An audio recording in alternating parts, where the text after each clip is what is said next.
حسناك.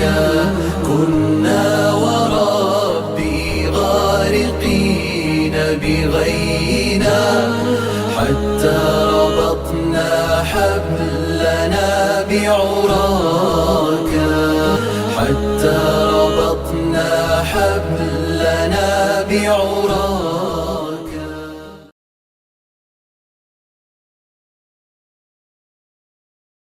النبي صلى الله عليه وسلم أحسن الناس وجها، كان وجهه أبيضا مختلطا بحمرة، يشبه القمر ليلة البدر في نوره وجماله.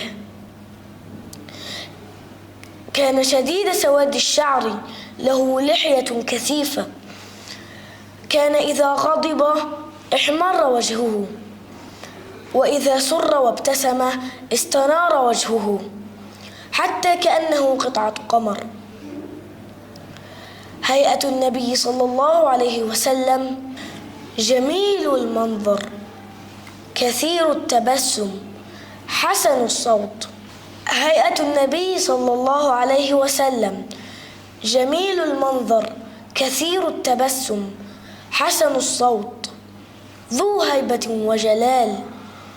أتت امرأة عبد الله بن مسعود رضي الله عنه تريد أن تسأل النبي صلى الله عليه وسلم، فطلبت من بلال رضي الله عنه أن يسأله مهابة له صلى الله عليه وسلم. وكان أبو بكر الصديق وعمر الفاروق رضي الله عنهما من أقرب أصحابه إليه وأكثرهم هيبة وإجلالا له صلى الله عليه وسلم. حيارى في الظلام فأشرقت شمس الهداية يوم لاح سناك.